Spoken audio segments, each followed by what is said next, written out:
Welcome to mid day debate. నా పేరు Rahim. CM Revanth Reddy team విదేశీ పర్యటన పూర్తయింది. 10 రోజుల పాటు అమెరికా, సౌత్ కొరియాలో రేవంత్ టీం పర్యటించింది. 19 కంపెనీలతో సంప్రదింపులు, ఒప్పందాలు జరిపారు. అమెరికా పర్యటనలో 31,532 కోట్ల పెట్టుబడులు రానున్నట్లు తెలుస్తోంది. 30,750 కొత్త ఉద్యోగాలకు అవకాశం లభిస్తుందని కాంగ్రెస్ అంటుంది. మరోవైపు రేవంత్ టూరుపై బీఆర్ఎస్ విమర్శలు చేస్తుంది. రేవంత్ సోదరుల కంపెనీలకు లబ్ధి చేయడానికే విదేశీ టూర్కి వెళ్లారని బీఆర్ఎస్ అంటుంది. ప్రభుత్వ నిర్లక్ష్యం వల్ల ఉన్న కంపెనీలే రాష్ట్రాన్ని వదిలి వెళ్తున్నాయని బీఆర్ఎస్ వాదిస్తుంది. ఇదే అంశం గురించి వాటి మిడ్ డే డిబేట్లో చర్చిద్దాం.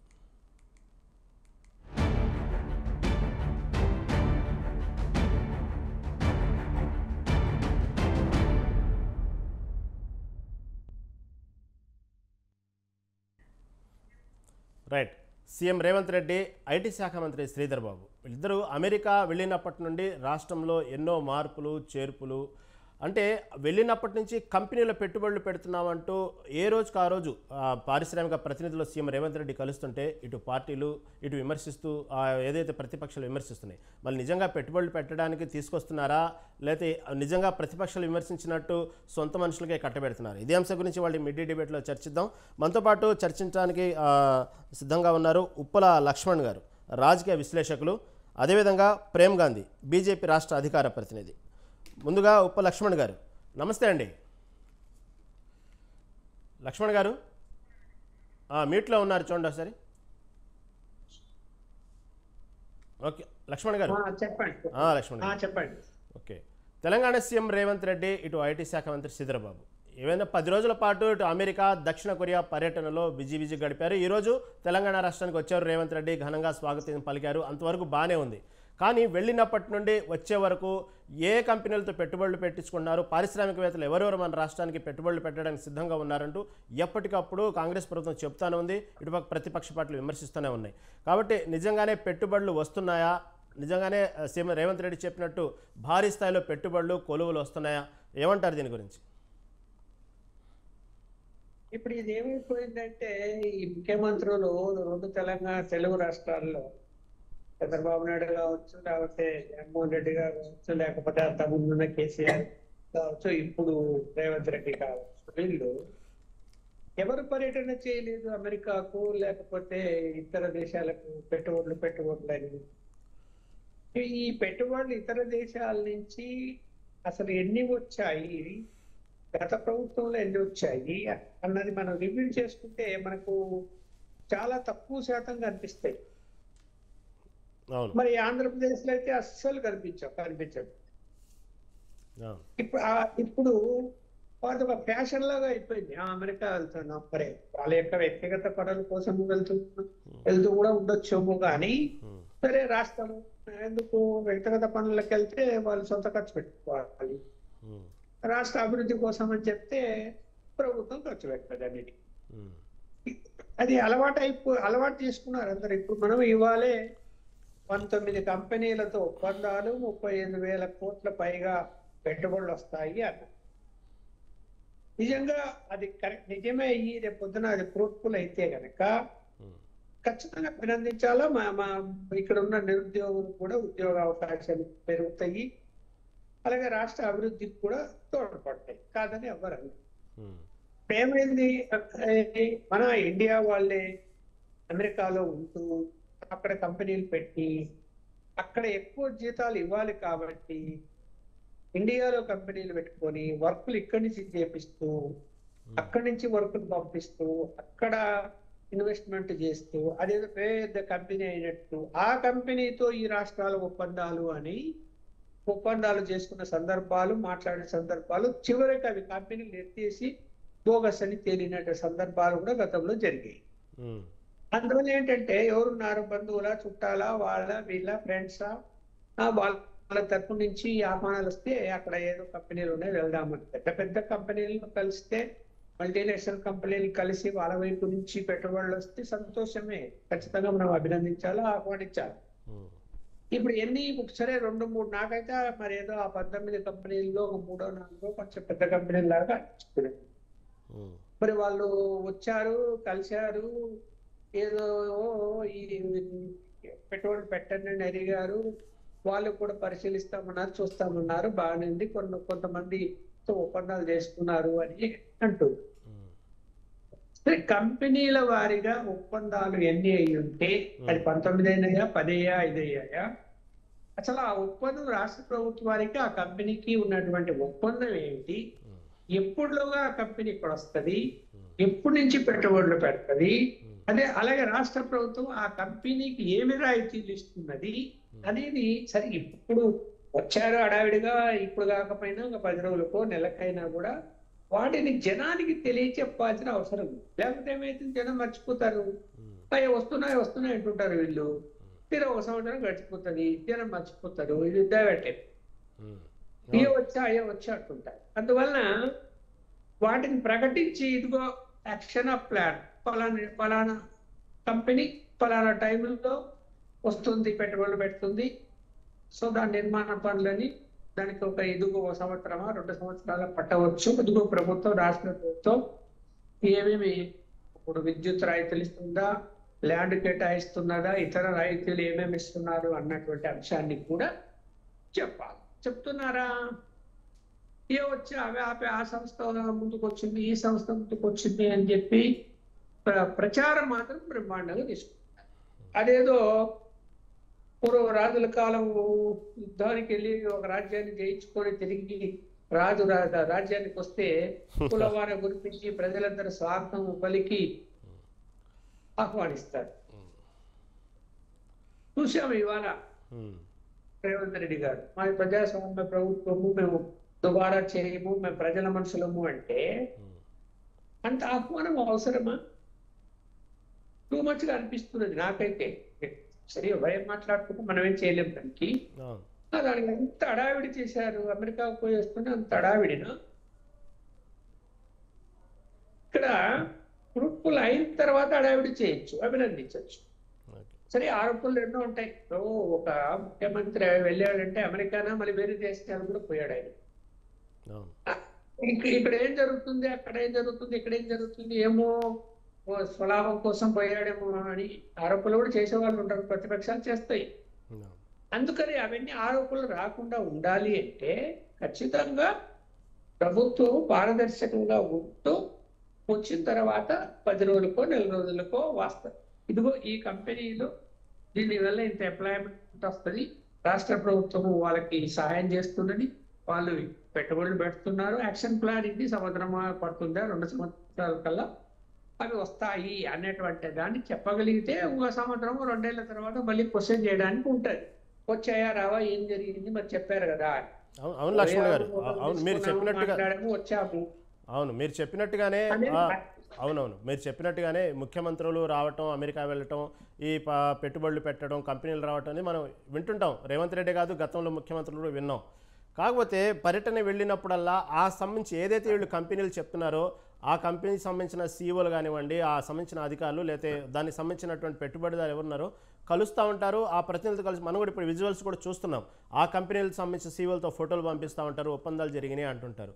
తర్వాత వచ్చిన తర్వాత మీరు చెప్పినట్టుగానే ట్రాన్స్పరెన్సీ ఉండదు, దానికి అకౌంటబిలిటీ ఎవరికి ఏం చెప్పరు, పబ్లిక్ ఏం చెప్పరు. ఓకే, ఇదొక పార్టు. కానీ ఏదైతే కంపెనీలు ఉన్నారో ఆ సీఈఓలకు సంబంధించిన ఏదైతే అక్కడ కనబడుతున్నారో వాళ్ళు కూడా వీళ్ళ కోసం వాళ్ళు అక్కడ నటనగా చేయరు కదా, వాళ్ళు ఒప్పందాలు జరుగుతాయి కదా, వాళ్ళు దాని గురించి డిస్కస్ జరిగింది కదా. మళ్ళీ వీళ్ళు ట్రాన్స్పరెన్సీ లేకపోతే వాళ్ళు ఎందుకు ట్రాన్స్పరెన్సీ ఉండట్లేదు అనేది దీన్ని ఎలా చూడాలి లక్ష్మణ్ గారు? నన్ను అడిగారా? అవునండి, అదే నేను ఇందాక చెప్పింది అదే. ఇప్పుడు రాష్ట్ర అభివృద్ధి అన్నది పెట్టుబడిదారులు వచ్చి పరిశ్రమలు స్థాపిస్తేనే రాష్ట్ర అభివృద్ధి ముందుకు పోతుంది, జీడిపి పెరుగుతుంది, ఉపాధి కలుగుతుంది. ఇంకా వేరే మార్గాలు ఏం లేవు. పెట్టుబడులు రావాలి, పరిశ్రమలు రావాలి, ఏ రకమైన పరిశ్రమలు వచ్చినా కూడా అభివృద్ధి అన్నది దాని మీద ఆధారపడి ఉంటుంది, రాష్ట్రం కానీ కేంద్ర ప్రభుత్వం కానీ. అది రాష్ట్రానికే కాదు, కేంద్రానికి కూడా ఉపయోగపడుతుంది. కేంద్ర అభివృద్ధి విషయంలో కూడా ఇది భాగస్వామ్యమే కాదని ఎవరన్నా, అంతే కదా. కాకపోతే ఏంటంటే పబ్లిసిటీ తీసుకున్నంతగా అది వాస్తవం ఉందా అందులో, అసలు ఆ కంపెనీల యొక్క నిబద్ధత ఏమిటి, వాటి యొక్క పెట్టుబడులు అంటే వాళ్ళ యొక్క ఇన్వెస్ట్మెంట్లు ఏంటి, ఎక్కడ పెట్టారు, ఎంత చేస్తున్నారు, చిన్నవా పెద్దవా అనేటువంటి విషయాలు కూడా తెలవాలి. ఏదో పేర్లు రకరకాల పేర్లు వస్తాయి, ఆ CEO అంటాడు, వస్తాడు, కలుస్తాడు, పోతాడు. అక్కడ అమెరికాలో కూడా దివాలా తీసిన కంపెనీలు చాలా ఉన్నాయి, ఐటీ కంపెనీలు. అందువలన మరి దాన్ని ఎవరు అంటే అందుకనే నేను అడుగుతున్నా, రాష్ట్ర ప్రభుత్వం తప్పేం లేదు, పోయారు వచ్చారు, నెల 2 నెలలు, ఇంకో ఈ కంపెనీలు అగ్రిమెంట్ అయింది, మేము ఇన్ని రోజుల లోపల వాళ్ళు వస్తారు, ఇంత పెట్టుబడి పెడతారు, ఇంకో ఇంతమందికి ఉపాధి అవకాశం కలుగుతుంది, రాష్ట్ర ప్రభుత్వం ఈ రాయితీలు ఇస్తున్నాము అని ఒక వైట్ పేపర్ లాంటిది డీటెయిల్స్ జనానికి చెప్పాలని నేను అంటున్నా. అప్పుడు జనం నమ్ముతారు. అవునవును. దానికి ఎందుకంటే మళ్ళీ దాన్ని ప్రశ్నించడానికి ఒక సమయం దొరికిద్ది, ప్రశ్నించవచ్చు. ట్రాన్స్పరెన్సీగా ఉంటే పబ్లిక్ కూడా ఒక అవగాహన ఉన్నది, విమర్శించడానికి అవకాశం ఉండదు. ఓకే, దాని మీద డిస్కస్ చేద్దామండి. ప్రేమ్ గాంధీ గారు చెప్పండి. సీఎం రేవంత్ రెడ్డి పర్యటన 10 రోజులు ముందుకొని ఈరోజు తెలంగాణకు వచ్చారు. సరే, అంతవరకు బాగానే ఉంది. మీరు కూడా మీ పార్టీ స్టాండ్ ఏంటి? నిజంగానే రేవంత్ రెడ్డి విదేశీ పర్యటన సక్సెస్ అయిందని చెప్పుకుంటాం, కాంగ్రెస్కి మీరు ఏకీభవిస్తున్నారా? బీఆర్ఎస్ చెప్పినట్టుగానే అవన్నీ బోగస్ కంపెనీలు, సీఎం రేవంత్ రెడ్డి పర్యటన, అమెరికా, దక్షిణ కొరియా పర్యటన ఫెయిల్ అని అంటున్నారా? మీ పార్టీ స్టాండ్ ఏంటి? ముందుగా స్వతంత్ర టీవీ ప్రేక్షకులకు మరియు పెద్దలందరికీ నమస్కారం. కొన్ని వాస్తవాలు మాట్లాడుకుందాం. ఏదైనా సరే జరిగిన దాని మీద మనం ఏం మాట్లాడాలనేటువంటి అంశం వచ్చింది అని అంటే, గత ప్రభుత్వం, ఇప్పుడున్నటువంటి ప్రభుత్వం చేస్తున్నటువంటి వైఖరి ఏందో మనకు క్లియర్ గా తెలుసు. గత ప్రభుత్వం బీఆర్ఎస్ పార్టీ తెలంగాణ ఉద్యమం అన్నది, తెలంగాణ ఉద్యమం తర్వాత సుమారు 20కి పైగా 20, 22, 23 సార్లు కేటీఆర్ యాత్ర చేసిండు. చేసిన ప్రతిసారి ఇన్ని వేల కోట్లు, అన్ని వేల కోట్లు అని ప్రకటించుకుంటూ వచ్చిండు. సరే, ప్రకటించుకొచ్చిన దాంట్లో ఏముంది, ఏం సంగతి అనేది మనం ప్రత్యక్షంగా పరోక్షంగా చాలా సందర్భాలను చూసినటువంటి దాఖలు ఉన్నాయి. కొన్ని సంస్థలకు ఎంఓయూలు చేసారు. ఎంఓయూలు చేసిన తర్వాత వాళ్ళకు సరైనటువంటి ల్యాండ్ ఇవ్వకపోగా, వాళ్ళకి ఇచ్చినటువంటి ల్యాండ్ లో ఏదో లిటికేషన్ ఉండి, కోర్టు లావాదేవీలు అవి ఉండి ఆ కంపెనీలు స్టక్ అయిపోయి ఎంఓయూలు క్యాన్సిల్ అయిన దాఖలాలు కూడా చూసినాం మనం. అంటే ఈడ ఏ ప్రభుత్వం వచ్చినా ప్రజల్ని మభ్యపెట్టేటువంటి ప్రయత్నం చేస్తా ఉంది, దాంట్లో ఏమాత్రం సందేహం లేదు. గతంలో 10 సంవత్సరాలు ప్రజల్ని మభ్యపెట్టి ఐటీ సెక్టార్ని ఏడుకో తీసుకుపోతాడు, కానీ ఏమాత్రం జరగలే. భౌగోళికంగా హైదరాబాద్ కొంచెం కేంద్రంగా బాగుంది, అన్ని వాతావరణం దృష్ట్యా బాగుంది కాబట్టి కొన్ని కంపెనీలు స్వతహాగా ముందుకు వచ్చి ఇచ్చేసినటువంటి దాఖలు ఉన్నాయి, కానీ వీరి ప్రోత్సాహం పెద్దగా ఎక్కడ ఉన్నటువంటి దాఖలాలు లేవు. సందేహం లేదు. రేవంత్ రెడ్డి కూడా అంటా ఉన్నాడు, 2 సార్లు టూర్ పోయినా రేవంత్ రెడ్డికి ఉన్న ఒక ఇమేజ్ ని ఆయన నేను ఇది కాదు అనే చూపించుకునేటువంటి ప్రయత్నం చేస్తున్నాడు. రేవంత్ రెడ్డి మాస్ లీడరు, ఆయన టెక్నాలజీ పరంగా ఆయనకు నాలెడ్జ్ లేదు, లేదా టెక్నాలజీ పరంగా కాంగ్రెస్ ఏం చేయలేనటువంటి కొంత ఎక్కడనో కొంత ఆయన విన్నందుకు దానిని తుడిచివేసేటువంటి ప్రయత్నాలనే ఈ యాత్రలు జరుగుతున్నాయని నేను భావిస్తున్నా. ఈ టూర్ మొత్తం కూడా బోగస్ టూర్ అన్నట్టే అనిపిస్తా ఉంది. ఆ 19 కంపెనీలో 3-4 కంపెనీలు కొంత ఏదో ఇచ్చేసేటువంటి ప్రయత్నం ఉంది, మిగతా కంపెనీల పరిస్థితి ఏం లేదు. తర్వాత వీళ్ళు ఎక్కడైనా కానీ శాంటిటీ ఎక్కడ ఉంది? వీళ్ళు ఇస్తున్నటువంటి కంపెనీలు, వీళ్ళు చెప్తున్నటువంటి నిధులు అవి ఎప్పుడు వస్తాయి, ఎక్కడ వస్తాయి, దాని మీద ఉపయోగాలు 30,000 మందికి ఉద్యోగాలు అంటారు. అసలు అంతగానం జరిగితే ఇంకా ఇప్పుడు పరిస్థితులు ఏంది? ఒకవేళ గత ప్రభుత్వం కూడా పోయినప్పుడల్లా చెప్పింది, అట్లా చెప్పుకుంటూ పోతే ఇవాళ హైదరాబాద్ లో లేదా తెలంగాణలో ఒక్క నిరుద్యోగుడు ఉండొద్దు, లేదా మన దేశం నుంచి మన హైదరాబాద్ నుంచి మనం వలస వెళ్ళేటువంటి పరిస్థితిలో ఉండొద్దు. కానీ అయ్యాల మనం చూస్తా ఉన్నాము, ప్రతిసారి ఒక అకాడమిక్ ఇయర్ రాగానే ఎయిర్పోర్ట్లు కిక్కిరిసిపోతున్నాయి. లక్షలాది మంది యువత పక్క దేశాలకు వలస పోయి అక్కడ ఉన్నటువంటి కంపెనీలకు పనిచేస్తున్న దాఖలాలు మనం చూస్తా ఉన్నాము. మళ్ళీ వీళ్ళేమో ప్రతిసారి పోయి ఈ కంపెనీలు వచ్చినాయి, ఆ కంపెనీలో వచ్చాయి, ఈ కంపెనీలో వచ్చాయి, ఇన్ని వేల కోట్ల పెట్టుబడులు వచ్చినాయి అంటారు. కానీ ఈ పెట్టుబడులు ఎక్కడ వచ్చినాయి, ఎవరి జోబులకు వచ్చినాయి? వీళ్ళ సొంతంగా వస్తున్నాయా? ఈ కంపెనీలో కూడా వీళ్ళే సొంతంగా ఎవరైతే గతంలో మనం సందర్భాల్లో చూసుకున్నప్పుడు కేటీఆర్ విషయంలో కొన్ని సందర్భాలు విన్నాము, ఇలా రేవంత్ రెడ్డి విషయం కూడా వీళ్ళే కొన్ని కంపెనీలను క్రియేట్ చేస్తారు, ఆ షెల్ కంపెనీలను పెడతారు, దాంట్లో ఇంకెవరో పెట్టుబడులు పెడతారు, ఇంకేదో చేస్తారు, ఇంకేదో ప్రవాసాంధ్రులను అందరిని తీసుకుంటాము, మీరంతా పెట్టుబడులు పెట్టండి, మీరంతా ఇచ్చేయండి, మన భారతదేశం అభివృద్ధి చెందాలి, మన తెలంగాణ ప్రాంతం అనేటువంటి సెంటిమెంట్లు మాట్లాడుతున్నారు. కానీ ఈ నిధులు కానీ పెట్టుబడులు కానీ ఎక్కడ ఉపయోగపడుతున్నాయని ఈ రోజు వరకు చూసినటువంటి దాఖలాలు లేవు. ఇవాళ తెలంగాణలో భాగ్యనగర్, హైదరాబాద్ డెవలప్ అవుతుందంటే భౌగోళికంగా కలిసి వచ్చేటువంటి వాతావరణం ఉంది కాబట్టి ఇలా టెక్నాలజీ పరంగా, ఐటీ పరంగా కొన్ని కంపెనీలు ముందుకు వచ్చేటువంటి పరిస్థితులు ఉన్నాయి. కానీ వీళ్ళు ప్రత్యేకంగా శ్రద్ధ తీసుకున్నటువంటి దాఖలాలు ఎక్కడా లేదు. 31,000 కోట్ల పెట్టుబడులు అంటున్నారు, మరి దాన్ని ఏం లెక్కనో ఏం సంగతి చెప్పరు, కంపెనీల పేర్లు అంటారు, అది ఏమంటారు ఏం సంగతి తెలియదు, అది ఎప్పటికొస్తే అనే పూర్తి వివరాలు కూడా ఉండదు. కాంగ్రెస్ పార్టీ వాళ్ళ శైలి ఒకటే, ఖచ్చితంగా ఏదైతే ఐటీ సెక్టార్ లో మేము కూడా కొంత చేయగలుగుతున్నాం అనేటువంటి ప్రయత్నమే చేస్తుంది తప్ప ఇంకొకటి ఎక్కడా లేదు. ఒక ఎగ్జాంపుల్ గా చూసుకుందాం, ఉన్న కంపెనీలు కూడా పట్టుకునేటువంటి పరిస్థితి కనబడతా ఉంది. ఆంధ్రప్రదేశ్ వలస పోతుందా, అమర్ రాజా బ్యాటరీస్ 9,500 కోట్ల పెట్టుబడి పెడతా అన్నది గత ప్రభుత్వం సరైనటువంటి స్థలం ఇయ్యక, సరైనటువంటి ఆధారం లేక ఆ కంపెనీ పరిస్థితి ఎక్కడికుంది, వాళ్ళు మేము వలస వెళ్ళిపోతాం అనేటువంటి వాతావరణం వాళ్ళది కనబడతా ఉంది. తర్వాత క్రేన్స్ అనే టెక్నాలజీ అనేటువంటి సంస్థ కూడా గుజరాత్ కి వెళ్ళిపోయింది. తర్వాత కార్ని అనేటువంటి సంస్థ కూడా చెన్నైకి వెళ్ళిపోయింది. ఇలా చెప్పుకుంటూ పోతే ఇలా అనేకమైనటువంటి సంస్థలు పక్క రాష్ట్రం చెన్నై గానీ, గుజరాత్ గానీ, బెంగళూరులో ఇదైతే ఉన్నాయి. లేదా ఇప్పుడు మనం అమర్ రాజా బ్యాటరీస్ కూడా ఆంధ్రాకి వెళ్ళే ప్రయత్నం అనేది మనం వింటా ఉన్నాం. రాష్ట్రంలో పెట్టుబడి కాపాడుకునేటువంటి ప్రయత్నం చేయాలి, దేశవాళికి ఉన్నటువంటి కంపెనీలను ఆదరించేటువంటి ప్రయత్నం చేయకుండా ఏం చేస్తుంది అసలు నిజంగా కూడా ఉన్నటువంటి పరిస్థితుల్లో మనం ఏందో మనం కనబడతా ఉన్నాం. భారతదేశ వ్యాప్తంగా కూడా మనం అనేక అంశాల్లో ముందున్నాం అనేటువంటి మాట మాట్లాడుతున్నాం. కానీ తెలంగాణ విషయంకి వచ్చే వరకు ఇక్కడ ఉన్నటువంటి యువతకు కానీ, ఇక్కడ ఉన్నటువంటి టెక్నాలజీ కానీ, ఇక్కడ ఉన్నటువంటి ఆదరణ కరువయ్యేటువంటి పరిస్థితి. గత ప్రభుత్వం భూములు అమ్ముకొని బతికింది, వీళ్ళు కూడా మళ్ళా భూములు అమ్ముకొని ఎక్కడ కూడా డబ్బుని కేంద్రంగా లేదా డబ్బుని సృష్టించేటువంటి ప్రయత్నం మాత్రం చేస్తలేరు. ఏమున్నా ఉన్నది అమ్ముకోవాలి తినాలి లేదా అప్పులు చేయాలనేటువంటి పరిస్థితి గత ప్రభుత్వం చేసింది, వీళ్ళు కూడా అట్లా చేస్తున్నారు. 9,000-8,000 కోట్లు మళ్ళీ అప్పులు అంటున్నారు. మళ్ళీ ఏం చేస్తున్నారో ఏం సంగతి తెలియదు. నిజంగా కూడా ఉపాధి రంగాన్ని ఇచ్చేయాల్సినటువంటి అవసరం ఉంది. ఇక్కడ 2 చోట్ల చెప్పారు, ఫార్మా రంగంలో ఇచ్చినటువంటి భూములు ఇచ్చిన వాళ్ళకి ప్లాట్లు ఇస్తున్నారు. వాళ్ళు రోజు పొద్దున్న లేస్తే సాయంత్రం లేస్తే రోడ్డుకి ఎక్కే పరిస్థితి వాళ్ళు ఉంది. టెక్నాలజీ రంగం అన్నారు, దాంట్లో కూడా లేదు. ఏ రంగం వైపైనా పని చేయాలనుకున్నప్పుడు రాష్ట్ర స్థాయిలో ఉన్నటువంటి అనేక అంశాల మీద శ్రద్ధ తీసుకొని అప్పుడు ఇంకేదైనా చేస్తే ఈ టూర్లలో ఫలితం కనబడుతుంది. వీళ్ళేదో పోతున్నాము వస్తున్నాము, ఈ 8 నెలలు 2 సార్లు పోయినాము అని అంటున్నారు. ఆయన 22-23 సార్లు బీఆర్ఎస్ పార్టీ కేటీఆర్ వచ్చిండు, ఆయన పోటీగా ఈయన కూడా పోయేస్తానటువంటి పరిస్థితి కనబడుతుంది. కానీ రాష్ట్ర అభివృద్ధి ఎక్కడో మనం చూస్తే కానీ తెలియదు. ఇప్పుడున్న పరిస్థితుల్లో మాత్రం ఈ 2 పార్టీలు కూడా మేమేం తక్కువ కాదనేటువంటి టూర్లు చేస్తున్నారు తప్ప ప్రయోజనం అయితే ఎక్కడ కనబడతలేదు. భారతీయ జనతా పార్టీ దీన్ని క్లియర్ గా చెప్తున్నాము. ఓకే ప్రేమకాంత్ గారు, మీరు చెప్పిన దాన్ని మాట్లాడదాం. కాకపోతే మీరు చెప్పినట్టు ఇదేం ఎన్నికల హామీలేం కాదు. అమెరికా వెళ్ళారు, విదేశీ వాళ్ళు మన తెలంగాణలో పెట్టుబడులకు ఆహ్వానిస్తున్నారు. కాబట్టి ఎన్నికల హామీలు కాదు కాబట్టి ఎంయూఎల్ని ఎందుకు ఇబ్బంది పెడతారు? ఎంయూఎల్ని మీరు చెప్పినట్టుగానే టెక్నికల్ ఇబ్బంది పెట్టే పని అయితే వినండి, మీరు ఇంతసేపు బ్యాటింగ్ చేశారు, వినండి. టెక్నికల్గా ఇబ్బంది పెట్టే పని అయితే రాష్ట్రానికి నష్టమే కానీ వాళ్ళకేం నష్టం కాదు కదా. కాబట్టి రాష్ట్రానికి మంచి జరిగినప్పుడు మీరు చెప్పినట్టుగానే ప్రతి పార్టీకి కానీ మీరు చెప్పినట్టు జేబులు వేసుకోవాలన్నా కూడా వాళ్ళకి స్వలాభం చూసుకోవాలన్నా కూడా పెట్టుబడులు పిలిపియాలి కదా. కాబట్టి ఎంయూఎల్ని ఇబ్బంది పెడితే ఏమొచ్చింది సార్? దాని మీద మాట్లాడదాం. కపిలవాయి దిలీప్ కుమార్ గారు, నమస్తే అండి. దిలీప్ కుమార్ గారు, రేవంత్ రెడ్డి పర్యటన వెళ్ళినప్పటి నుంచి వచ్చేదాకా కూడా ఏదైతే ప్రతిపక్ష పార్టీలు ఏవైనా కానివ్వండి, అక్కడ ఎందుకు వెళ్ళారు, ఏ కంపెనీలు పెట్టుబడులు పెట్టిస్తున్నారు మన తెలంగాణ కోసం, ఏం జరిగేదానికంటే కూడా వెళ్ళిన కాడి నుంచి ఒక రకంగా విమర్శలు ఇస్తూనే ఉన్నారు, వచ్చిన విమర్శిస్తున్నారు. నిజంగానే ఆ విమర్శలు జరిగే విధంగానే రేవంత్ రెడ్డి పర్యటన జరిగిందా, విజయవంతమైందా అంటే ఏమంటారు మీరు? మీట్లో ఉన్నారండి, మీట్లో ఉన్నారు దిలీప్ కుమార్ గారు, మీట్లో. ఓకేనండి, చెప్పండి.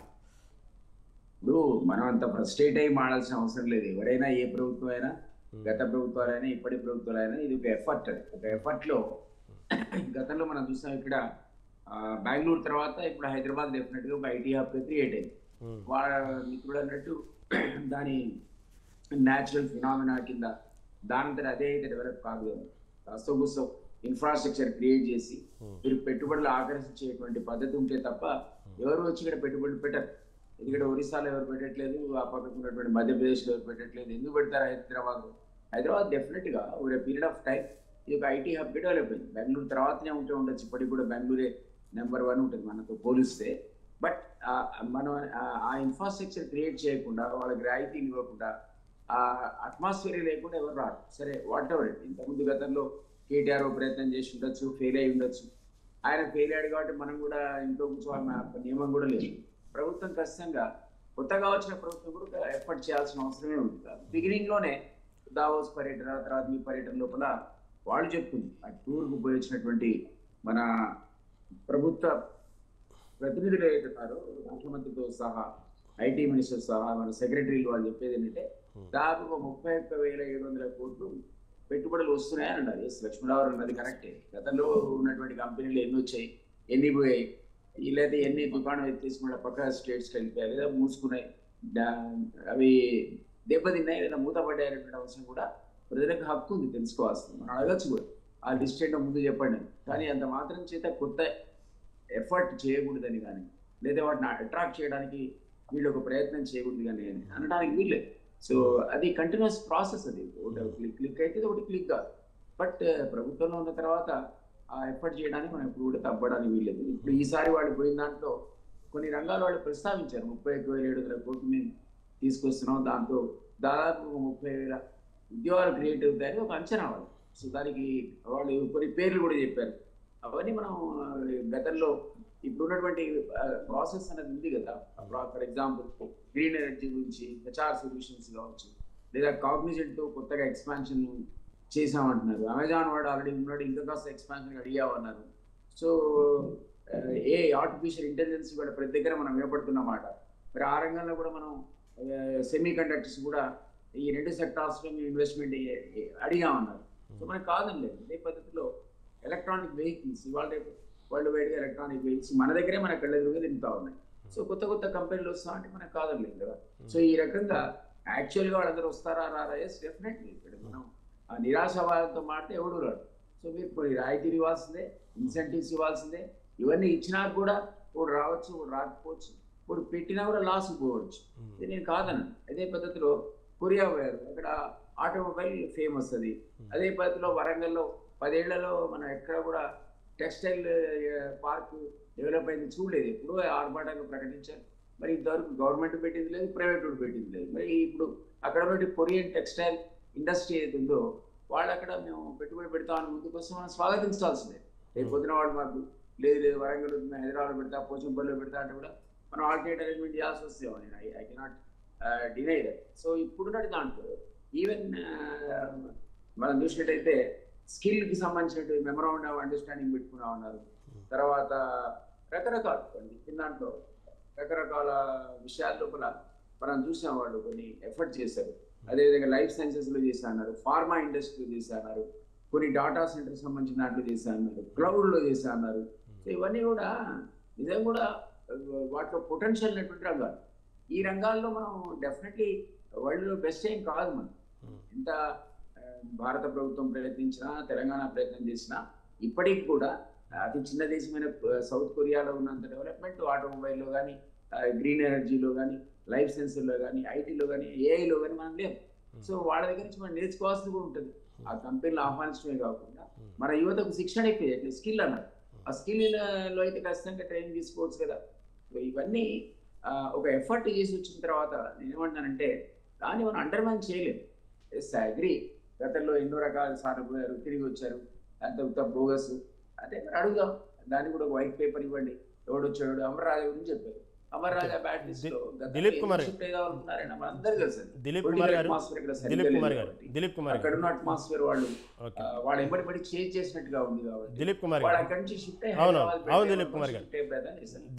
మళ్ళీ వాళ్ళకి అనుకూలమైనటువంటి వాతావరణం ఏర్పడ్డది. అక్కడ దిలీప్ కుమార్ గారు వెళ్ళిపోతున్నారు. పూర్తిగా అయితే అధ్యయనం చేయలేదు, కొంత ఇక్కడ పెట్టి కొంత అక్కడ పెడతారో తెలియదు మనకు. అమర్ రాజా మెయిన్ బ్యాక్గ్రౌండ్ ఏంటంటే పొలిటికల్ అట్మాస్ఫియర్ మారింది. వాళ్ళకు అనుకూలమైన వాతావరణం వచ్చింది కాబట్టి షిఫ్ట్ అయిపోతున్నారు. గతంలో ఆంధ్రప్రదేశ్ లో కూడా అవును దిలీప్ కుమార్, గతంలో ఆంధ్రప్రదేశ్లో కూడా అమర్ రాజా గురించి ఇలాగే వచ్చినాయి. సరే, దాని గురించి అమర్ రాజా తర్వాత మాట్లాడు. మీరు ఒక మాజీ ఎమ్మెల్సీగా, ఒక కాంగ్రెస్ సీనియర్ నాయకులుగా చెప్పండి. ఎంతోమంది ఇందాక మన లక్ష్మణ్ గారు చెప్పినట్టు ప్రతిసారి సీఎం మారినప్పుడల్లా ఈ విదేశీ టూర్లకు వెళ్ళటం రావటం ఎన్నో గతంలో సీఎంలు కూడా విన్నాము. కానీ వచ్చిన తర్వాత ఏ కంపెనీ పెట్టుబడి పెడుతుంది, ఎంతవరకు తీసుకొచ్చాము, ఏ కంపెనీ ఎక్కడెక్కడ పెడుతుంది అనేటువంటి ఒక శ్వేతపత్రం, ఒక అకౌంటబిలిటీ అనేది ఎందుకు పబ్లిక్కి చెప్పరు? అలా చెప్తే మంచిది కదా, ఏ టైంలో పెడుతున్నారు అన్నారు. ఇప్పుడు మీ పార్టీ కనీసం రేవంత్ రెడ్డి ఆధ్వర్యంలో అలా చేస్తే మంచిది కదా, అలాంటి సూచనలు ఇస్తారా మీరు? తప్పేం లేదు. నేను ఓకే అన్నాను కదా. నేనేం చెప్పానంటే మీకు డెఫినెట్లీ మనకున్న హక్కు, అది ప్రజలకున్న హక్కే, ప్యానల్లో ఉన్న పెద్దలకున్న హక్కే. అసలు గతంలో ఎన్ని పెట్టుబడులు వచ్చాయి, ఏ కంపెనీలు వచ్చాయి, ఎన్ని మూతపడ్డాయి, ఎన్ని నిజంగా కూడా ఎంప్లాయ్మెంట్ పొటెన్షియల్ క్రియేట్ చేసాయని తెలుసుకోవాల్సిన బాధ్యత, హక్కు మనకుంది. సో నేను అదే చెప్తున్నాను దాని నుంచి. అంత మాత్రం చేత అసలు దాన్ని అడుగుదాం, మనం వైట్ పేపర్ అడుగుదాం. నిజంగా కూడా మనందరికీ తెలుసుకోవాల్సిన అవసరం ఉంది. ఐటీ మీద 23 సార్లు టూర్ వచ్చి కేటీఆర్ ఏం చేశాడు, definitely we have right to know. At the same time ఏది కొత్త ఎఫర్ట్ మనం మానుకోలేమంటున్నాను. ఎందుకంటే ఆయా రంగాల్లో మనం ఇప్పటికి కూడా అనుకోడు. ఒక హైదరాబాద్లో మనం పోయి సైబర్ సిటీలో చూస్తే మనకు బోర్డ్ అని కంపెనీస్ కనబడతాయి, మల్టీనేషనల్ కంపెనీస్ కనబడతాయి. ఇవన్నీ జస్ట్ లైక్ దట్ హైదరాబాద్ పేరుని వచ్చి ఇన్వెస్ట్మెంట్ పెట్టాయా? గతంలో ఉన్న ప్రభుత్వాలు కూడా కాస్త కూర్చో దానికి అవసరమైనటువంటి ఇన్ఫ్రాస్ట్రక్చర్ క్రియేట్ చేయడము, లేదా వాళ్ళు అట్రాక్ట్ చేయడానికి కొన్ని రాయితీలు ఇవ్వడము, ఇన్సెంటివ్స్ ఇవ్వడము, లేదా చీప్ లేబర్ కావచ్చు. మనం చూస్తాం కదా, ఇప్పుడు చైనా ఆడుతున్నాడు, ఇప్పుడు మన దగ్గరికి వచ్చి గ్రానైట్ పట్టుకుపోతాడు, అక్కడ పాలించేసి మళ్ళీ మనకి తెచ్చి అమ్ముతాడు. అయినా కూడా రూపాయి తక్కువే అమ్ముతాడు లోకల్ మార్కెట్ కంటే. సో అక్కడ ఉన్నటువంటి లేబర్ అంతా చీప్. సో ఆ విధమైన చీప్ లేబర్ గురించి కూడా ఇక్కడ వాళ్ళు ఎస్టాబ్లిష్ చేస్తున్నారు. ఇవన్నీ కూడా ఫ్యాక్టర్స్, అది కూడా స్టడీ చేయాల్సిన అవసరం ఉంది. కాబట్టి ఏమంటానంటే మనం నిరుత్సాహపడాల్సిన అవసరం లేదు. ఈ ట్రిప్ వేస్ట్ అని కూడా అనడానికి వీల్లేదు. సో ఎప్పుడు అంటే మా సంబంధించిన ట్రిప్ గురించి మీరు ఇంకో 1 year తర్వాత అడగాలి, అంతకుముందు ఉన్నటువంటి ప్రభుత్వం గురించి ఇప్పుడే అడగచ్చు. సో దాంతో మనకు అవగాహన వస్తుంది, నేను కాదని అనట్లేదు. అట్ ద సేమ్ టైం మనం అంత పెసిమిస్టిక్ గా అంత నిరుత్సాహంగా వాడాల్సిన అవసరం కూడా లేదు అనేది నా వాదన. అవును దిలీప్ కుమార్, దాని మీద మాట్లాడదాం. లక్ష్మణ్ గారు మన ఎవరు దిలీప్ కుమార్ గారు చెప్పినట్టు ఇప్పుడే ఏర్పడిన కొత్త ప్రభుత్వం అంటే ఈ సంవత్సరం కూడా కాలేదు ప్రభుత్వం ఏర్పడి, కానీ రేవంత్ రెడ్డి అమెరికా దక్షిణ కొరియా పర్యటన వెళ్ళిన తర్వాత కనీసం ఒక థర్డ్ పర్సన్గా థర్డ్ పార్టీగా ఏం చెప్తున్నారు, ఏం జరుగుతుందని చూడకుండా వెళ్ళినప్పటి నుంచి ప్రతిపక్ష పార్టీలన్నీ కూడా కొన్ని సోషల్ మీడియా విభాగం, కొన్ని ప్రతిపక్ష పార్టీలో ఉన్నటువంటి సోషల్ మీడియా విభాగం మొత్తం కూడా అయిపోయింది, టూర్ మధ్యలో నుంచి వచ్చేస్తున్నారు, ఇక్కడ ఏదో రాజకీయ ప్రకంపనలు వస్తున్నాయి అంటూ కూడా కొంత సోషల్ మీడియా వింగు, లేకపోతే వెళ్ళిన పెట్టుబడులన్నీ కూడా బోగస్ కంపెనీలు, ఎంఈఓలన్నీ చెప్తున్న కంపెనీలన్నీ కూడా బోగస్ కంపెనీలు అంటే ఈ విధంగా ప్రచారం చేయడం ఎంతవరకు కరెక్టు? అరే వస్తే మన తెలంగాణనే కదా కంపెనీలు వచ్చేది, మన తెలంగాణ కోసమే కదా, మన రాష్ట్రం డెవలప్ అయింది కదా అని ఎందుకు ఆలోచించలేదు? అంతవరకు ఎందుకు వెయిట్ చేయలేదు? ఇది రాజకీయ కోణంలో ఎందుకు చూశారంటే ఏమంటారు? ప్రతిపక్ష పార్టీలు కన్స్ట్రక్టివ్ గా క్రిటిసిజం చేయాలి విత్ ఎవిడెన్సెస్. అలా కాకుండా నోటుకొచ్చినట్టు మాట్లాడేసి మొత్తం ఫాల్స్, మొత్తం బోగస్ అనేటువంటి విధానంలో వెళ్తే ఏమవుతుందంటే రాష్ట్ర ఇమేజ్ డ్యామేజ్ అవుతుంది. మీరు రాష్ట్ర అభివృద్ధిని ఏం కోరుకున్నట్టు ప్రతిపక్ష పార్టీలు డ్యామేజ్ చేయకూడదు ఎప్పుడు కూడా. నేనేం చెప్పాను, అయ్యా మీరు వెళ్ళారు, వెళ్ళిన దాని మీద మీ ఫ్రూట్ఫుల్ అయినప్పుడు మీకు ఇదిగో ఇది అని చెప్పి ఒక వైట్ పేపర్ రిలీజ్ చేస్తే జనం నమ్ముతారు, లేకపోతే అనుమానాలకు తావిస్తారు, లేకపోతే ఆరోపణలు చేస్తారు. మీరు అడగండి కన్స్ట్రక్టివ్ గా. రెండోది ఏంటి, అడిగే ముందు అసలు మీరు ఈ 10 సంవత్సరాల్లో ఏం చేశారు? ఇందాక మన మిత్రుడు చాలా క్లియర్ గా అడిగాడు, ఏం చేశాడు, ఎన్నిసార్లు పోయాడు అమెరికాకి, ఎన్నిసార్లు వచ్చాడు, ఎన్ని పరిశ్రమలు వచ్చాయి, ఎన్ని తీసుకురాగలిగారు. అలాగే ఈ ప్రభుత్వం కూడా గత 10 సంవత్సరాల్లో వాళ్ళు గొప్పలు చెప్పుకొని అన్నిసార్లు అమెరికాకు పోయి వ్యక్తిగత కారణాల పోయినా కూడా ప్రభుత్వం తరఫున పోయినట్టు అక్కడ ఉన్న ఫోటోలు తీసుకొని వీడియోలు పెట్టేసుకొని గవర్నమెంట్ నుంచి డబ్బులు డ్రా చేసుకున్నటువంటి వ్యవహారం నడిచింది. నిజంగా ఎన్ని జరిగాయి అనేది ఈ ప్రభుత్వం కూడా గత ప్రభుత్వ వైఫల్యాలు కూడా బయట పెట్టాలి. బయట పెట్టితే అప్పుడు జనానికి అర్థమవుతుంది. అవి పెట్టడం లేదు. ఇప్పుడు ఏం మాట్లాడుతున్నారు, ఏం మాట్లాడు ఎందుకు? గత ప్రభుత్వంలో ఏం చేసిందో మేము కూడా అదే చేస్తే మా విషయాలు కూడా బయటకొస్తాయని ఆలోచిస్తున్నారా ఏమన్నా? అది తప్పు. ఇప్పుడు పరిశ్రమదారులు అంటూనే, పెట్టుబడులు పెట్టడానికి వస్తున్నారు అంటూనే రాజకీయ పార్టీలు, నేను ఒక పార్టీని తప్పవటం లేదు, అన్ని పార్టీలు, రాజకీయ పార్టీలు ఏం చేస్తాయి, అధికారంలో ఉన్న వాళ్ళు, ప్రతిపక్షంలో ఉన్న వాళ్ళు కూడా వాళ్ళ దగ్గర నుంచి పార్టీ ఫండని, ఆ ఫండని, ఈ ఫండని వసూలు చేసుకుంటాము అనే ఆలోచన తప్ప ఎన్ని పరిశ్రమదారులు వీళ్ళ బెదిరింపులకు భయపడి పారిపోయినటువంటి సందర్భాలు ఉన్నాయి వేరే రాష్ట్రాలకు. చెప్తాను, ఇక్కడ ఏదో 1 కోటి రూపాయలు ఇస్తే రాజకీయ పార్టీలకు లేకపోతే పార్టీ ఫండో ఇస్తే మన జోలికి రాడు అని అనుకుంటే, ఈ వీళ్ళు మాకు 20 కోట్లు 30 కోట్లు అడిగారు అనుకోండి, వాడు పారిపోక ఏం చేస్తాడు, ఇంకో రాష్ట్రానికి పోతాడు, అక్కడ ఏదో 1 కోటో 2 కోట్లు ఇచ్చుకుంటాడు, ఆడబెడతాడు. కానీ మన యొక్క పక్కన కర్ణాటక కానీ, అటు తమిళనాడు కానీ, ఇటు ఆంధ్రప్రదేశ్ కానీ తీసుకున్నప్పుడు ది బెస్ట్ హైదరాబాద్. తెలంగాణ అనేది అన్ని క్లైమేట్ పరంగా అన్ని విధాలుగా హైదరాబాద్ చుట్టూ ఉన్నటువంటి భూములు కానీ, స్థలాలు కానీ, ఇక్కడ వాతావరణం కానీ, అలాగే ఇక్కడ సిటీ అట్మాస్ఫియర్ కానీ, లా అండ్ ఆర్డర్ విషయంలో కానీ ది బెస్ట్, నో డౌట్. అందుకని పెరుగుతుంది. పెరిగేదాన్ని ఈ రాజకీయ కారణాల వలన ఈ ఆరోపణలు చేసి డ్యామేజ్ చేయడం అనేది ఏ రాజకీయ పార్టీకి మంచిది. అవును లక్ష్మణ్, మీరు చెప్పినట్టుగానే మీరు ఇందా చెప్పినట్టుగానే కంటిన్యూషన్గా ఏదైతే గత ప్రభుత్వం 10 ఏళ్లలో ఏం జరిగింది, ఎన్నిసార్లు టూర్కి వెళ్ళింది అనేది ఈ ప్రభుత్వం బయట పెడితే చాలా బాగుంది. కానీ వాళ్ళ సందర్భం వచ్చినప్పుడు మళ్ళీ వాళ్ళు బయట పెడతారన్న సందర్భంలో నిన్న న్యూ జెర్సీలో రేవంత్ రెడ్డి మాట్లాడుతూ ఇదే విషయాన్ని ప్రస్తావించారు.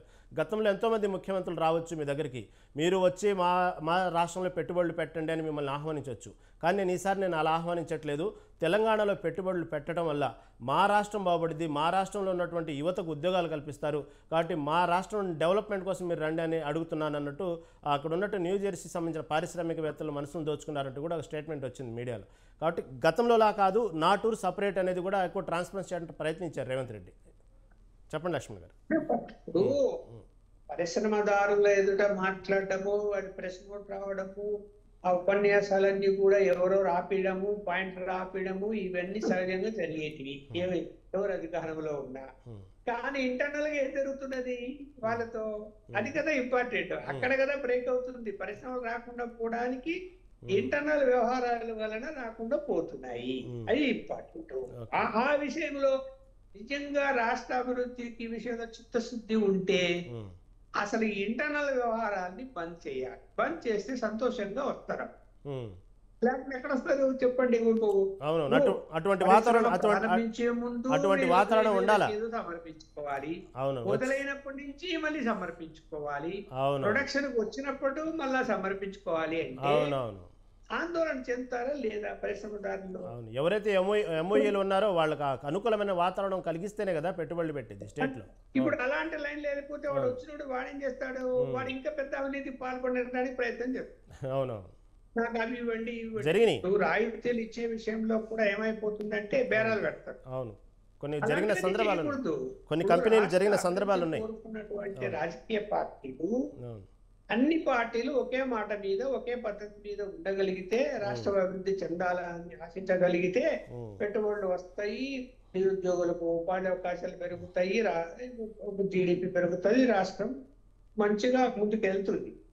ఇప్పుడు మనము ఎన్ని చెప్పినా హైదరాబాద్ సిటీ మనకు 60% రెవెన్యూ తీసుకొస్తున్నది ఇవాళ బడ్జెట్ లో.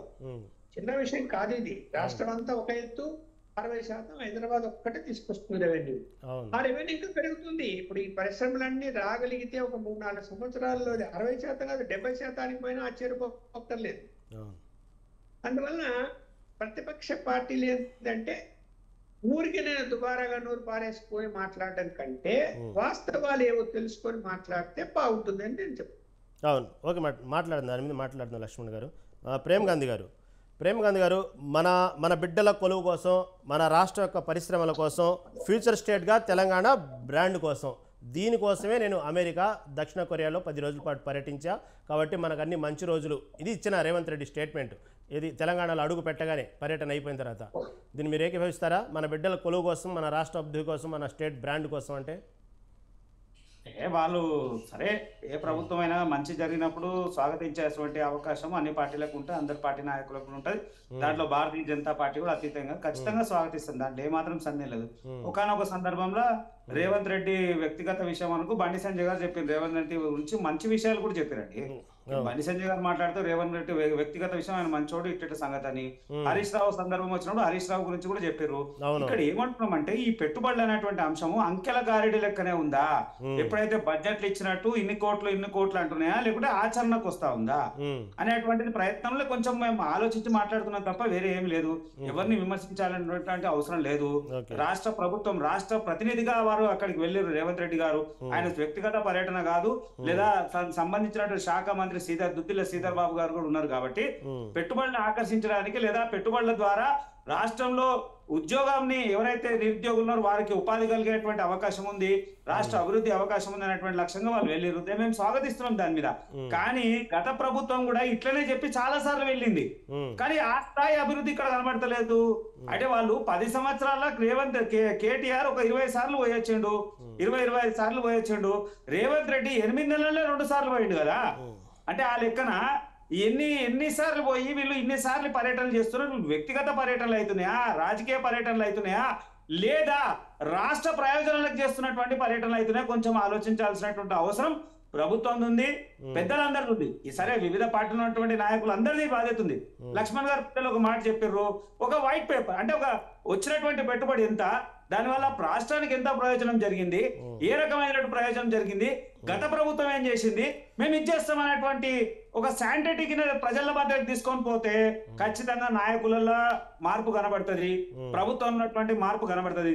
అది కాకుండా ఆ గతంలో చేసినటువంటి విధానాన్ని మేము అవలంబిస్తాము, మేము వెళ్ళి వచ్చినాము, ఇన్ని వేల కోట్లు వచ్చినాయి, అన్ని వేల కోట్లు. ఇక్కడ సమస్య ఎక్కడ వస్తుంది అని అంటే, వచ్చినటువంటి కంపెనీ సరే వాళ్ళు ఏదైనా మాట్లాడదాం, కొన్ని కంపెనీలు వచ్చినాయి అనుకుందాం, వాళ్ళకి ఏ రకమైనటువంటి సబ్సిడీ ఇస్తుంది, రాయితీలు ఏ రకమైనటువంటి రాయితీలు ఉన్నాయి, భూములు కేటాయిస్తున్నారు, ఏ రకమైనటువంటి భూములు కేటాయిస్తున్నారు. గత ప్రభుత్వంలో భూములు కేటాయించినటువంటి ప్రభుత్వంలో వారి దగ్గర విషయం ఎక్కడ జరిగింది అని అంటే, లిటిగేషన్ ఉన్నటువంటి ల్యాండ్స్ ఇస్తే వాడు ఇంప్లిమెంట్ చేయలేకపోయాడు. అప్పుడేమైపోయింది, రాష్ట్ర ప్రభుత్వానికి కంపెనీకి ఉన్నటువంటి ఎంఓఏలు క్యాన్సిల్ అయినాయి, 1-2 కంపెనీలకు సంబంధించినవి. నేను ఏమంటా ఉన్నానంటే, ఖచ్చితంగా రాష్ట్ర ప్రభుత్వం ఏ కంపెనీతో ఎంఓయూ చేసుకుంటుందో దాన్ని వెంటనే ఆచరణ చేసేటువంటి ప్రయత్నం చేయాలి, కాలయాపన చేయకుండా. కాంగ్రెస్ పార్టీ పెద్ద పని ఏంటంటే కాలయాపన. వాళ్ళు పదే పదే సమయాన్ని పొడిగించుకుంటూ పోతాయన్నటువంటి కాంగ్రెస్ పార్టీ వెన్నతో పెట్టిన విద్య. మళ్ళీ ఇంట్లో కూడా అదే కంటిన్యూ అవుతుందా లేదా చూడాలి. నిన్న కాక మొన్న ముఖ్యమంత్రి గారు మాట్లాడుతూ అక్కడక్కడ వారు పోయింది సిచోల్ దగ్గర పోయి మూసీ నది, మన భాగ్యనగర్ మూసీ నదిని మొత్తం మార్చేస్తాము, అక్కడ కూడా ఒక 10 సంవత్సరాల కింద ఉన్నటువంటి నది మూసీ నది లెక్కన ఉండే. ఇలా అంటే మూసీ ప్రక్షాళన నేను చిన్న ఉన్నప్పటి నుంచి వింటున్నాండి. నేను చిన్న ఉన్నప్పటి నుంచి వైఎస్ రాజశేఖర రెడ్డి గారు అన్నారు, చంద్రబాబు నాయుడు గారు అన్నారు, తర్వాత ఉన్నటువంటి అందరు ముఖ్యమంత్రులు కేసీఆర్ ఈసారి అందరి మాటలు విన్నాం. కానీ కనీసం ఒక పుల్లదీశ దాఖలాలు లేవు. అది ఎట్లుంది అట్లనే ఉంది. మంచినీటి సరస్సుగా ఉన్నది, ఇలా మురికి సరస్సుగా తయారైనటువంటి పరిస్థితులు కనబడతా ఉన్నాయి. మాటల మంత్రి కాకుండా, మాటల ముఖ్యమంత్రి కాకుండా చేతల ముఖ్యమంత్రి అయితే ఖచ్చితంగా మేం కాదు, ప్రజలు ఆదరిస్తారు. పార్టీలకు అతీతంగా ఆయనకు ఆదరణ దొరుకుతుంది, ఏం మాత్రం సందేహం లేదు. ఎవరు పార్టీలను పక్కన పెట్టి ప్రజలు ఆదరించేటువంటి పరిస్థితులు కనబడతాయి, దాంట్లో ఏమాత్రం సందేహం లేదు. భారతీయ జనతా పార్టీ మేము చాలా సందర్భాల్లో మాట్లాడినాము, మంచి జరిగినప్పుడు అభినందించినటువంటి దాఖలాలు ఎన్నో ఉన్నాయండి, దాంట్లో కొత్త ఏం కాదు. ఇప్పుడు కూడా ఒకటే చెప్తా ఉన్నాము, వీరు ఏదైతే చెప్తున్నటువంటి 31,532 కోట్ల నిధు పెట్టుబడులు అంటున్నారు, అవి ఎప్పటివరకు సాధ్యమైతాయి, అది ఏమేం కంపెనీలు ఉన్నాయి, దాంట్లో ఇంకేమేమి ఆచరణ చేయగలుగుతుంది, దానివల్ల రాష్ట్ర ప్రయోజనం ఏముంది. 30,750 ఉద్యోగాలు అంటున్నారు, మళ్ళీ ఎంతవరకు అది సాధ్యమవుతుంది, అది ఎప్పటి వరకు సాధ్యమవుతుంది అనేటువంటి ప్రభుత్వం వెంటనే చొరవ తీసుకొని చేస్తే సంతోషం. టూర్ అయ్యింది, టూర్ అయిపోయింది, రేపు పొద్దున్న రాగానే మళ్ళీ రాజకీయ కోణము. నిన్న రాత్రి అంతా కూడా మాట్లాడుతున్నాం, మనం ఏమని మాట్లాడుతున్నాము, మళ్ళీ ఇంతమంది ఎమ్మెల్యేలు ఫిరాయిస్తా ఉన్నారు, వాళ్ళు ఇక్కడ అంటా ఉన్నారు. పెట్టుబడులను పక్కన పెట్టే ప్రయత్నమా, లేదా మళ్ళీ ఇంకో రాజకీయ కోణమా, ఇంకేం జరుగుతుంది చూడాలి. ఇలా పరిస్థితులు ఏమొచ్చినాయంటే, నేను దగ్గర ఒక 15 సంవత్సరాలు 20 సంవత్సరాల నుంచి ఒక 2 దశాబ్దాలను చూస్తుంటే ఇప్పుడున్న రాజకీయాలు అన్ని వేరు. రాత్రి 2 గంటలకు 3 గంటలకు పార్టీలు మారేటువంటి పరిస్థితులు కనబడతా ఉన్నాయి. అసలు ఎక్కడ రాజకీయంలో జరగాలన్నటువంటి అవసరం ఉంది. ఎవరైనా నాయకుడు మాడుతున్నాడన్నా, లేదా ఏదైనా ప్రభుత్వం ఏదైనా పనిచేస్తున్నా 1-4 సార్లు ఆచితూచి చేసే ప్రయత్నం ఉంటుండే. ఇలా వెంటనే క్షణాల్లో నిర్ణయాలు తీసుకున్నటువంటి పరిస్థితులు కనబడతా ఉన్నాయి. నాయకులు కూడా అట్లనే రాత్రి 2 గంటలకు 12 గంటలకు కండువాలు వేసేసుకుంటున్నారు. ప్రభుత్వాలు కూడా 1 గంటలకు 2 గంటలకు ఎంఓఏలు చేసుకుంటుంది. మళ్ళీ అంతే తొందరగా ఎంఓఏలు డిస్క్వాలిఫై అవుతా ఉన్నాయి. అంటే నేను ఏమంటున్నా అంటే, ప్రభుత్వం చేస్తున్నటువంటి పనిలో శాంటిటీ ఎంత, ప్రజలకు ఏం ఉపయోగం జరుగుతుంది, ఎంతమంది జరుగుతుంది. లక్ష్మణ్ గారు చెప్పినట్టు గత ప్రభుత్వం ఏం చేసింది, మేమేం చేస్తాం అనే ఛాలెంజింగ్ వాతావరణంలో వస్తే బాగుంటది తప్ప, అట్లా కాకుండా కాలయాపన చేస్తున్నట్టు కాంగ్రెస్ మొదటి నుంచి కనబడుతూ ఉంది. మనం అన్ని విషయాలు చూసుకోవచ్చు. 6 గ్యారెంటీలు అంటారు, దానికి 60 ఆంక్షలు ఉంటాయి. 13 హామీలు అన్నారు, అవి ఎక్కడ పోయినాయో తెలియదు. హామీలు లక్షలాది మంది అప్లికేషన్లు ఇచ్చారు, అప్లికేషన్లు ఎక్కడ పోయినాయో తెలియదు.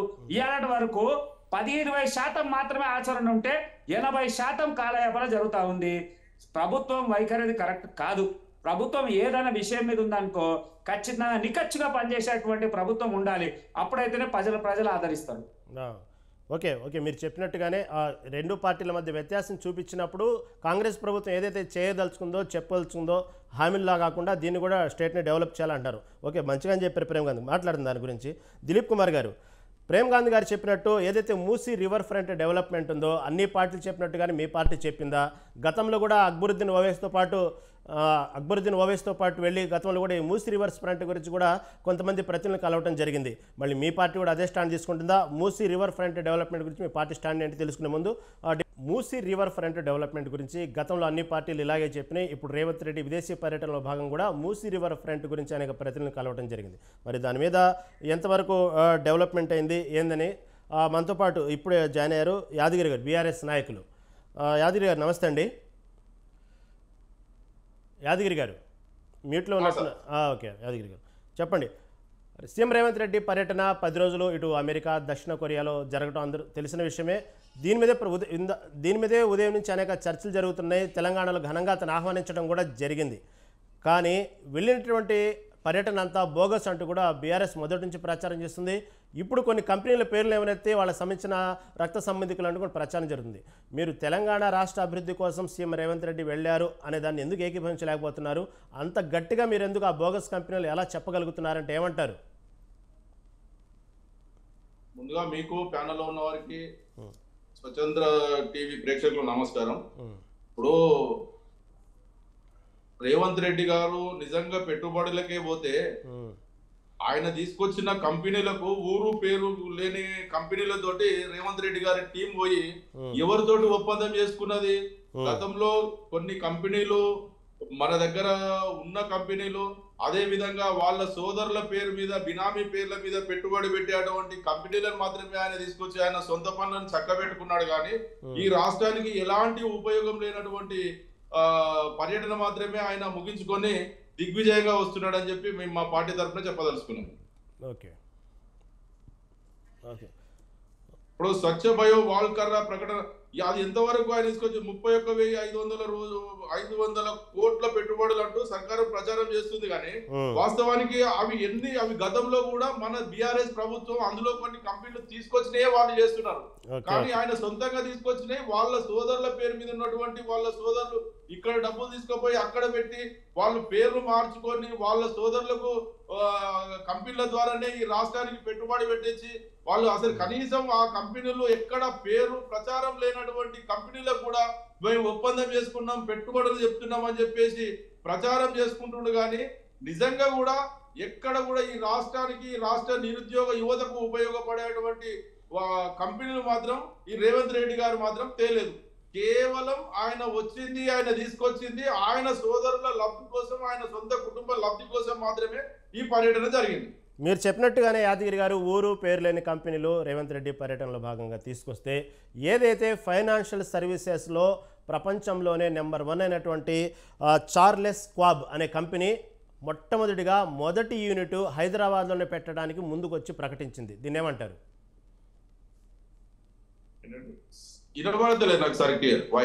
ఏదైతే ఫైనాన్షియల్ సర్వీసెస్లో ప్రపంచంలోనే నెంబర్ 1 అయినటువంటి కంపెనీ చార్లెస్ స్క్వాబ్ అనేటువంటి కంపెనీ మొదటి యూనిట్ హైదరాబాద్లో పెట్టడానికి ముందుకు వచ్చింది. మీరు అంటున్నారు కదా ఊరు పేరు లేని కంపెనీలని, అందుకు చెప్తున్నాను. ఈ కంపెనీ ముందుకు రావడంలో ఏమంటారు? ఇప్పుడు ఆయన తీసుకొచ్చిన కంపెనీలు నేనేం చెప్తున్నా, స్వచ్ఛ బయో గ్రీన్ కంపెనీ అనేది హైదరాబాద్ లో కార్యాలయం ఉన్నది. Okay okay. అది గతంలో అది హైదరాబాద్ లో ఉన్నది, దానికి ఎక్కడ ప్రత్యేకంగా గుర్తింపు కూడా లేదు. వాళ్ళ సోదరుడు ఎక్కడైతే జగదీశ్వర్ రెడ్డి అన్నట్టు ఆయన అక్కడ బయట ఉన్నాడు కదా, వాళ్ళ పేర్ల మీద కొన్ని కంపెనీలను వాళ్ళు సృష్టించి అక్కడ ఆ కంపెనీలనే ఇక్కడ పెట్టుబడి పెట్టినట్టు ఒక వాళ్ళు ప్రచారం చేసుకోవడం కోసం మాత్రమే ఈ పర్యటన జరుగుతుంది. ఓకేనండి. స్వచ్ఛ బయో అన్నారు, ఓకే, జగదీశ్వర్ రెడ్డి అన్నారు, దాని గురించి మాట్లాడదాము. నేను చెప్తుందేమో చార్లెస్ స్క్వాబ్ కంపెనీ, అది కూడా ముందుకు వచ్చింది. ఓకే సరే, దాని గురించి మాట్లాడదాం. దిలీప్ కుమార్ గారు ఈ పర్యటన జరిగిన మొదటి రోజు నుంచి ఒకటే ప్రచారం జరుగుతుంది. ఏదైతే ఉందో స్వచ్ఛ బయో అనే ఒక కంపెనీ 1000 కోట్లు పెట్టడానికి ముందుకు వచ్చింది. కానీ ఆ స్వచ్ఛ బయో అనే కంపెనీ సీఎం రేవంత్ రెడ్డి అన్నైనటువంటి జగదీశ్వర్ రెడ్డి సంబంధించిన కంపెనీ. కానీ ఆయన సొంత కంపెనీకి పెట్టుబడులు అంటూ ప్రచారం చేసుకుంటున్నారట్టు కూడా మొదటి నుంచి జరుగుతోంది ఆ టూర్ జరిగిన కాడి నుంచి. దీన్ని ఎలా చెప్తారు? నాకు కరెక్ట్ ఐడియా లేదండి. ఆయన కంపెనీ ఉందో లేదో తెలియకుండా మాట్లాడలేను. బట్ ఏదేమైనా సీఎం పోయి ఆయన సోదరుడి కంపెనీలో ఇన్వెస్ట్మెంట్ పెడతారని అనుకుని తెలివితో పని అట్లా పెడితే ఐ డోంట్ బిలీవ్. ఇక ప్రచారానికి మాడుతున్నారేమో కానీ అంత బాధ్యతాయుతమైన పదవిలో ఉన్న వాళ్ళు అంత ఓపెన్ గా పోయి ఆ బ్రదర్ కంపెనీని ఇన్వైట్ చేసి వాళ్ళ పెట్టుబడి పెట్టమని ఎవరు అడుగుతారండి? I don't really believe. సరే, మీరు అన్నట్టు చార్లెస్ స్వాబ్ అనేటువంటి కంపెనీ లీడింగ్ ఫైనాన్షియల్ సెక్టార్ లో ఉన్నటువంటి పెద్ద కంపెనీ అది అమెరికాలో. వాళ్ళు ఈ రోజు ముందుకు వచ్చారు. మరి అది చిన్న కంపెనీ అని మిత్రుడు ఎట్లా అంటాడో నాకు తెలియదు. అదే పద్ధతిలో గతంలో ఉండొచ్చు, అమెజాన్ ఉండొచ్చు, లేకపోతే మీకు కాగ్నిజెంట్ ఉండొచ్చు. ఈ రోజు వాళ్ళతో మాట్లాడింది ఏంటంటే ఎక్స్పాన్షన్ సంబంధించి వాళ్ళు అగ్రిమెంట్ అయ్యారంటే మనం దాన్ని స్వాగతించాల్సిందే కదా. గతంలో ఉన్నటువంటి కెపాసిటీ ఏంటి, ఇప్పుడు కొత్త పెట్టుబడులు ఏం పెడతారనేది మనకు అవసరం వస్తుంది. అదేవిధంగా స్కిల్లింగ్ సంబంధించి కూడా వాళ్ళు ఐ థింక్ ఎంఓయూ కుదుర్చుకున్న సంస్థతో ఇక్కడ స్కిల్ మన పిల్లలకు రీసెర్చ్ అంటే డెవలప్మెంట్ క్యాపబిలిటీస్, వాళ్ళ స్కిల్ క్యాపబిలిటీస్ పెంచడానికి కొత్తగా వాళ్ళు అగ్రిమెంట్ పెట్టుకున్నారు. అది కూడా మనం వెల్కమ్ చేయాల్సిందే. గతంలో వాళ్ళు చేసి ఉండొచ్చు, కాదని ఇంతకుముందే అన్న. గత ప్రభుత్వం జీరో చేసింది మేమే నేను పొడి చేస్తున్నాం అనడం కాదు, వాళ్ళు చేసిన దానికి కొనసాగింపుగా అసలు ఎట్లా క్రియేట్ అయింది హైదరాబాద్ ఇమేజ్. ఇది కూడా ఐటీ హబ్ అని చంద్రబాబు నాయుడు గారి దగ్గర నుంచి ఎక్స్పాన్షన్ మొదలైతే సైబర్ సిటీ క్రియేట్ అయితే దాని నుంచి నెక్స్ట్ ప్రభుత్వాలన్నీ కూడా దాన్ని కొనసాగింపుగా డెవలప్ చేస్తూ అట్లీస్ట్ సస్టైన్ చేస్తూ వస్తున్నాయి. కాబట్టి ఇప్పటికి కూడా హైదరాబాద్ కి ఇమేజ్ ఉంది ఒక ఐటీ హబ్ లాగా. అది ఇప్పటికి కూడా మనం బెంగళూరు తర్వాతనే ఉన్నా కూడా ఎక్స్పోర్ట్స్ లో ఐటీ ఎక్స్పోర్ట్స్ లో ఇప్పటికి కూడా మనం బెంగళూరు తర్వాతనే అయినా కూడా కన్సిడరబుల్ గ్రోత్ ప్రోగ్రెస్ అనేది ఉంది. అది స్టాటిస్టిక్స్ చెప్తాయి కదా ఎంత పర్సెంటేజ్ ఆఫ్ ఎక్స్పోర్ట్స్ ఈ రోజు నాకు తెలిసి 14.5 ఎంటైర్ కంట్రీలో ఉన్నటువంటి ఐటీ ఎక్స్పోర్ట్స్ లో మన హైదరాబాద్ నుంచి ఉన్నాయి. అది మనం వీ కాంట్ డినై ఫ్యాక్ట్ కదా. సో దాన్ని కొనసాగింపుగా ఇంకా కొత్త కొత్త కంపెనీలతో వీళ్ళు పోయి అగ్రిమెంట్ అయ్యేస్తాం ఎట్లా కాదంటాం. ఎస్, ఇంతకుముందు మిత్రులు అన్నట్టు ఒక వైట్ పేపర్ డిమాండ్ చేయొచ్చు డెఫినెట్ గా. రకరకాల సెక్టార్స్ లో మేము వైట్ పేపర్ ఇచ్చినట్టే అసలు గత ప్రభుత్వం ఎన్ని సంస్థలు తీసుకొచ్చింది, ఎంత పెట్టుబడి వచ్చింది, ఎన్ని ఉన్నాయి, ఎన్ని పోయినాయి అని మనం ఖచ్చితంగా అడగచ్చు. దాన్ని కూడా అడుగుదాం వైట్ పేపర్ ఇవ్వమని. అంతేగాని ఈ ఎఫర్ట్ను తప్పు అనడం కానీ, లేదా ఊరికేనే తమాషాకి తిరిగి వచ్చారని కానీ, దాంట్లో ఆయనకు అనుభవం లేదని కానీ. అనుభవం ఎందుకు, మీ పక్కకున్న ఇటు అటు ఉన్న వాళ్ళిద్దరు కూడా ఎక్స్పర్ట్ అయితే చాలు. సెక్రటరీస్ ఉంటారు, ఐఏఎస్ వాళ్ళు ఉంటారు, దాంట్లో విజన్ వాళ్ళు ఉంటారు. ఆ టీముని తీసుకొని పోతాడు సీఎం అనేవాడు. ఆయనే స్వయంగా ఐటీ ఎక్స్పర్ట్ అయి ఉండాల్సిన అవసరం లేదు.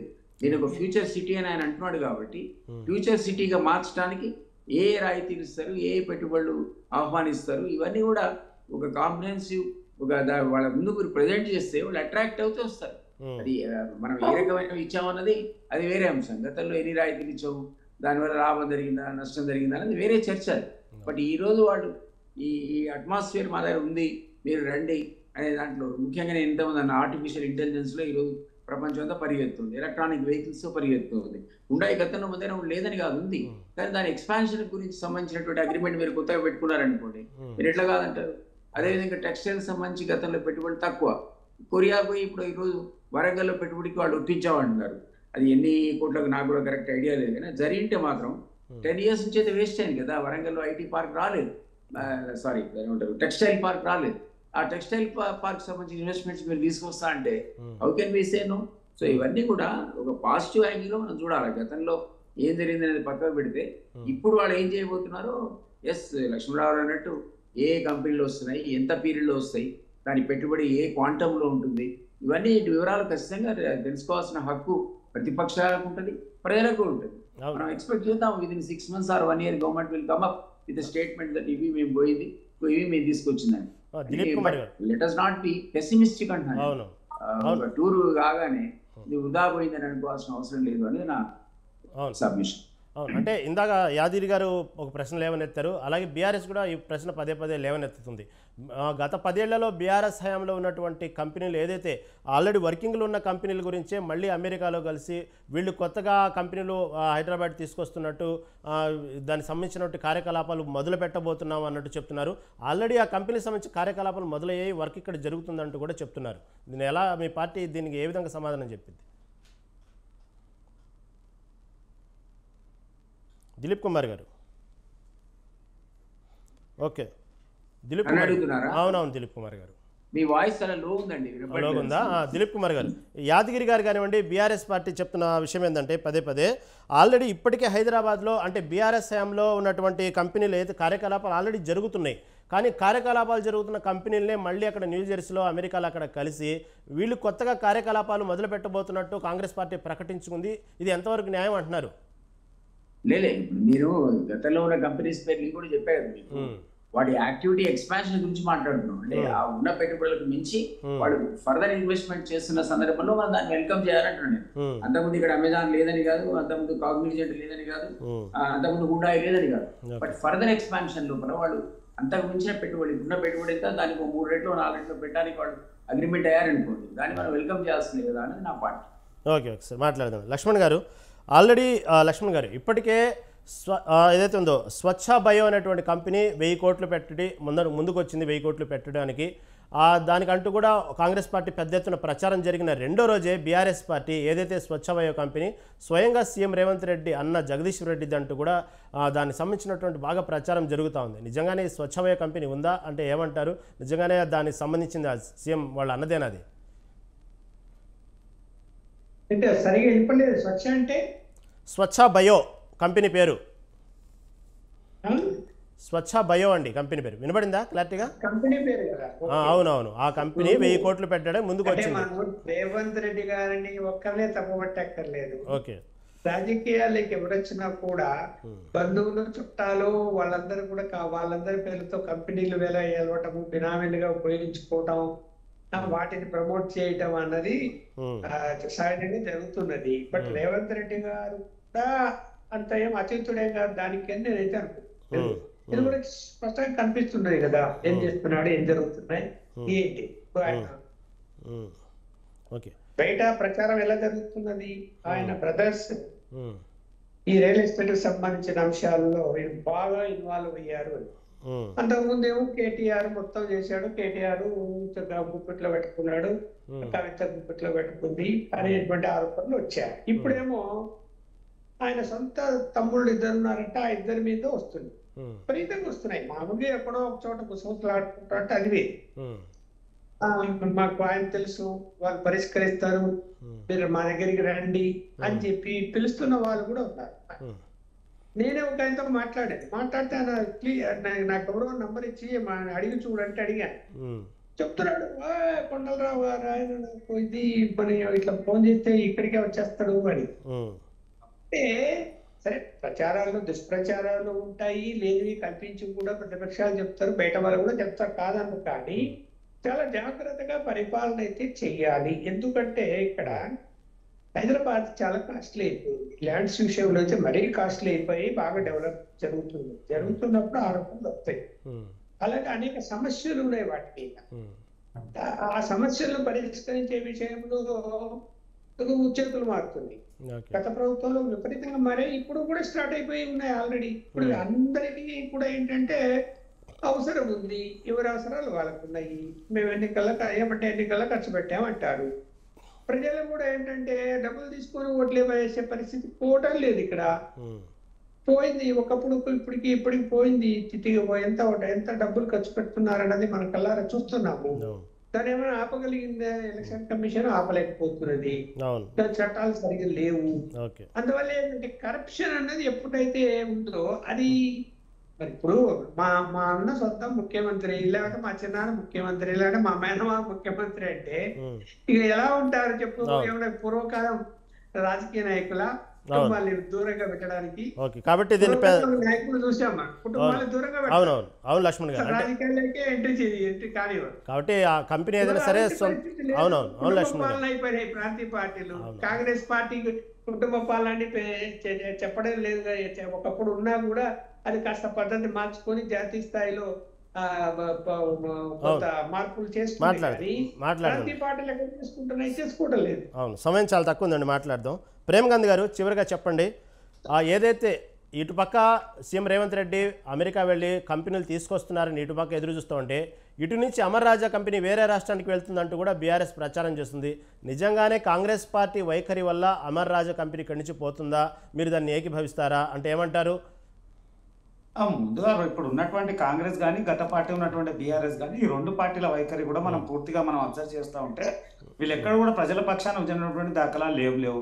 గత ప్రభుత్వం అవకాశం ఉండి 10 సంవత్సరాలున్నా అనుకున్నంత స్థాయిలో పెట్టుబడులు కానీ కంపెనీలు కానీ ఇచ్చేయలేకపోయింది.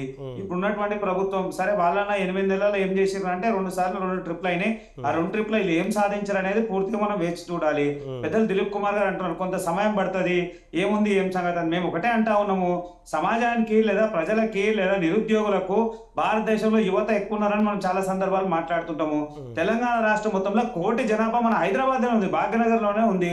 అలాంటిది మన దగ్గర కొత్తగా వచ్చేటువంటి కంపెనీల ద్వారా ఎంతో కొంత ఉపాధి దొరుకుతుందని ఎంతో మంది యువత ఆశిస్తుంది. యువత వలస పోయి విదేశాలలో చేయకుండా మన దగ్గరనే వారికి సరైనటువంటి అవకాశాలు దొరికితే మంచిది అనేది భారతీయ జనతా పార్టీ యొక్క అభిప్రాయం. Right, okay. చర్చలో పాల్గొన్నందుకు ఉప్పల లక్ష్మణ్ గారికి, అదేవిధంగా దిలీప్ కుమార్ గారికి, అదేవిధంగా ప్రేమ్ గాంధీ గారికి, యాదగిరి గారికి ధన్యవాదాలండి. అది ఏదేమైనా సీఎం రేవంత్ రెడ్డి విదేశీ పర్యటన ముగించుకొని తెలంగాణకు వచ్చారు కాబట్టి దాదాపుగా 31,000 కోట్ల పెట్టుబడి, 30,000 ఉద్యోగాలంటూ కూడా ప్రచారం జరుగుతుంది. నిజంగానే తెలంగాణ రాష్ట్రానికి అన్ని వేల కోట్ల పెట్టుబడులు, అన్ని ఉద్యోగాలు దొరికితే తెలంగాణ రాష్ట్రం భారీగానే అభివృద్ధి చెందింది, మిగతా రాష్ట్రాలతో పోటీ పడింది. అటు చూద్దాం. మళ్ళీ విమర్శకులు కూడా విమర్శిస్తున్నారు. ఏమైనప్పటికీ పెట్టుబడులు రావడం అనేది శుభపరిణామంగానే చూసుకోవాలి. ఇది ఈనాటి మిడ్ డే డిబేట్. రేపటి మిడ్ డే డిబేట్లో మళ్ళీ కలుద్దాం. చూస్తూనే ఉండండి స్వతంత్ర టీవీ.